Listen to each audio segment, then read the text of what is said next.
A e di që pasuria e fituar gjatë martesës ndahet në mënyrë të barabartë pas ndarjes? Pra, në shumicën e rasteve, pasuria e krijuar gjatë martesës, gjatë viteve të martesës, do konsiderohet pasuri e përbashkët dhe në qoftë se në certifikatën e punësisë figuron vetëm emri i njërit të bashkëshortëve, automatikisht vetëm se është e krijuar gjatë martesës i përket të dyve dhe në momentin e ndarjes i kalon 1/2 secilit bashkëpronarit. Por ka dhe raste përjashtimore, që është rasti i parë nëse martesa është bërë me kontratë.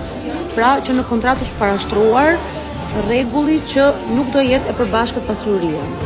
E dyta, rasti i dytë i përjashtimit është kur ke marrë një pronësim në trashëgimi.